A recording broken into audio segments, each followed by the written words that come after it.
I sat at the head of the table. Candles flickered. The cake was untouched. 7 chairs were empty. I checked the time again. 7:06 p.m. The invites were clear. The reminders sent twice. I called them all that morning. Every one of them said, "See you tonight, Dad." But the silence had a scent now. Sharp, intentional. The kind of silence that comes when someone meant to hurt you. The phone buzzed. A photo. My grandson, grinning in sunglasses, drink in hand. Ocean behind him. Captioned with fake cheer. "Surprise cruise for Mom's birthday! Heart! Same day, same hour." Her birthday was next month. They had planned it on purpose. And it wasn't their idea, it was hers. Emily, my daughter-in-law. Smiling snake in pearls. It started small. Little dismissals. Shifts in tone. "Why don't you skip this dinner, Harold? You get tired so early anyway. You always tell that story. Maybe let someone else talk?" Once I laughed those comments off, but they added up. Each one chipped away a little more of the space I had left in my own family. My son, he used to call me every Sunday. Now it was once a month, then once every 3. My grandkids stopped asking about me, stopped visiting. Birthdays became group texts. Father's Day a forwarded meme. I kept thinking it was time, that this is what happens. Until I overheard her. Emily, my kitchen, telling someone on speaker, "He's old, bitter. He had his turn. It's our family now. Our family."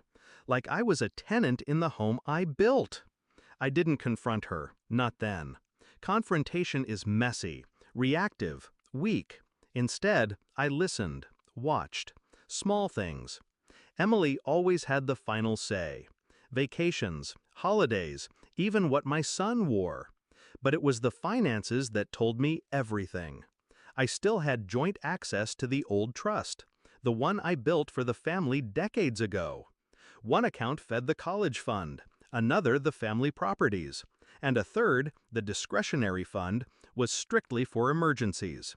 But $17,000 had been withdrawn in early May, labeled maritime events.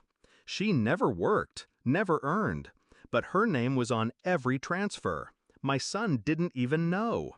I found emails, cruise invoices, a guest list, her birthday, same date as my party, booked 6 months ago.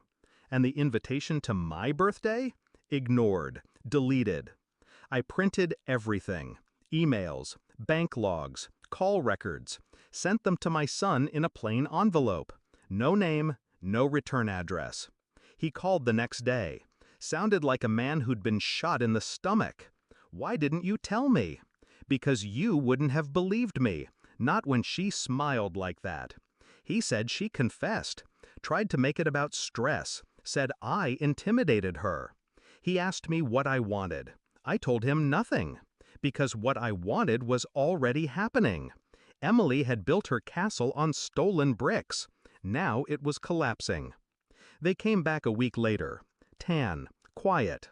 She brought me a souvenir, a t-shirt that said, "Cruisin' into 40." I took it, smiled, held her gaze just long enough to freeze her breath.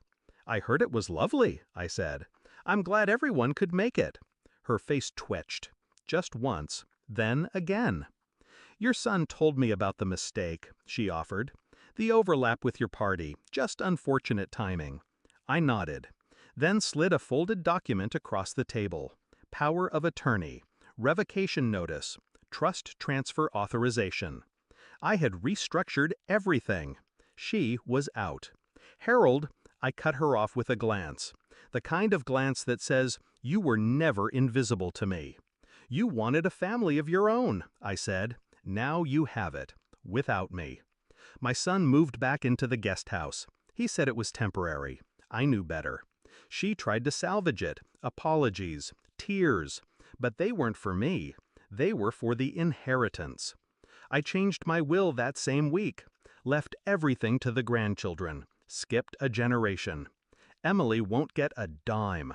And the next time she hosts something, it'll be in a smaller house, with fewer people and more silence. Funny how the ones who want to take your place never realize you were never leaving. They just forced you to become a ghost with keys to every locked door.